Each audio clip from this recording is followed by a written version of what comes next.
اور حضرت ابو عبیدہ کے والد کا نام مسعود تھا، اور مسعود کے والد کا نام عمیر تھا، اور عمیر کے والد کا نام انترا تھا، اور انترا کے والد کا نام ثقیف تھا۔ یہ بنی ثقیف انہی کے نام سے جانا اور پہچانا جاتا ہے، کیونکہ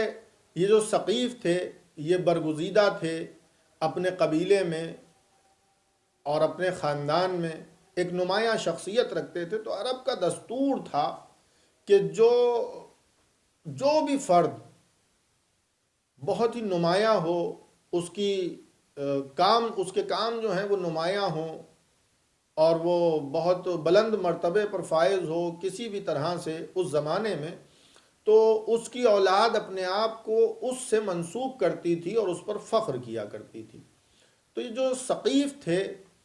ان کی یہ بہت نمایاں شخصیت تھے، اور ان کی بڑی کارگزاریاں تھیں اپنے دور میں، تو اس لیے ان کی جو اولاد ہوئی وہ ان کے نام سے موسوم ہوئی۔ اور یہ جو ثقیف جو قبیلہ ہے وہ بنی حوازن قبیلے کی ایک شاخ ہے۔ بنی حوازن جو تھے وہ حضرت مضر کی اولاد میں تھے، اور حضرت مضر جو ہیں وہ حضرت اسماعیل کی اولاد میں سے ہیں۔ حضرت اسماعیل حضرت ابراہیم کے فرزند ہیں، اور بنی ہاشم جو ہیں، یعنی جو رسول خدا صلی اللہ علیہ وآلہ وسلم کا جو خاندان اور قبیلہ ہے جو بنی ہاشم کہلاتا ہے، وہ قبیلہ بھی بنی نظر سے ہے، یعنی کہ نظر اور مضر کی اولاد ہے۔ اصل میں حضرت مضر جو اجداد پیغمبر میں ہیں، ان کے دو فرزند ہیں، ایک کا نام الیاس ہے اور ایک کا نام قیس ہے۔ تو ایک بھائی کی اولاد میں بنی ہاشم ہیں، اور ایک بھائی کی اولاد میں بنو حوازن ہے، یعنی کہ بنی ثقیف بھی اسی میں ہے، کہ ایک طرح سے ان کا جو قبیلہ ہے وہ کئی پشت اوپر جا کر کے، یعنی کہ رسول اللہ سے لے کر کے اور حضرت مضر تک، اور ادھر بنو حوازن، ان کا قبیلہ جو ہے وہ 19 اور 20 پشت اوپر جا کر کے دونوں کے جد ایک ہیں، یعنی کہ رسول اللہ کے جد بھی حضرت مضر ہیں، اور حضرت مختار کے جد بھی حضرت مضر ہیں، جو حضرت اسماعیل علیہ السلام کی اولاد میں ہیں۔ تو یہ تو بات تھی شجرہ خاندان کی، حسب و نسب کی، کہ وہ کس خاندان سے تعلق رکھتے ہیں۔ وہ بنی ثقیف جو بنی حوازن کی شاخ ہے، اور بنی حوازن بنو مضر کی شاخ ہے، اور بنو مضر جو ہیں وہ حضرت اسماعیل کی اولاد ہیں۔ اچھا، اگر یہ بات آپ کے اذہان عالیہ تک پہنچ چکی ہے تو میں آگے عرض کروں کہ حضرت مختار کی جو والدہ ہیں ان کا نام دوما ہے۔ دوما ان کی والدہ ہیں جو بہت ہی اچھے خاندان اور اچھے قبیلے سے تعلق رکھتی تھیں، اور اس کے علاوہ بھی حضرت مختار کے قبیلے سے اور بنی ہاشم سے متواتر رشتہ داریاں رہی ہیں، قرابت داریاں رہی ہیں، یعنی کہ بنی ثقیف کی کئی صاحبزادیاں ہیں کہ جو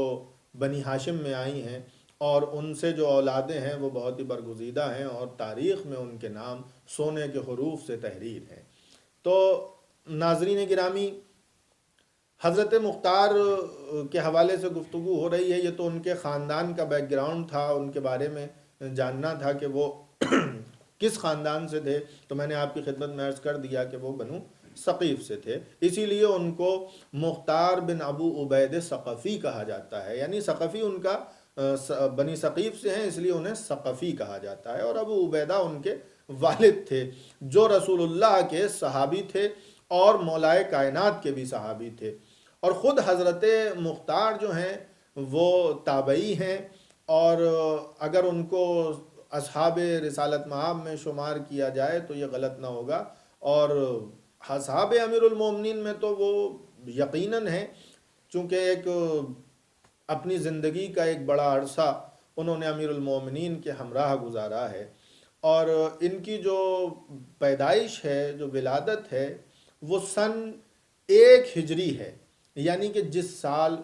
رسول اللہ صلی اللہ علیہ وآلہ وسلم مکہ مکرمہ سے ہجرت کر کے مدینہ منورہ تشریف لائے، اسی سال حضرت مختار کی ولادت ہوئی اور پیدائش ہوئی۔ تو یہ سن 1 ہجری ہے کہ جس میں حضرت مختار اس دنیا میں تشریف لائے۔ اور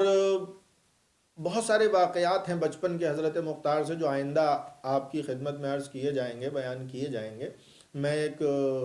تعارفی کلمات ہیں چونکہ یہ، اس لیے میں آپ کی خدمت میں عرض کر دوں کہ حضرت مختار کا ایک لقب ہے کیسان۔ کیسان ان کو کہا جاتا تھا، کیسان، اس میں جو حروف ہیں کاف یہ سین الف نون، کیسان۔ کیسان کا مطلب ہوتا ہے عقل والا، زیرک، چالاک، تیز ترار، جس کی عقل بہت تیز چلتی ہو، جو ہر وقت حاضر دماغ رہتا ہو، اسے کیسان کہا جاتا ہے۔ اس کے پیچھے بڑا ایک دلچسپ واقعہ ہے کہ آخر ان کا یہ لقب کیسے پڑا، آخر ان کو کیسان کیوں کہا جاتا ہے۔ اس میں وقت کافی ہو رہا ہے، اس لیے ہم اس واقعے کو آئندہ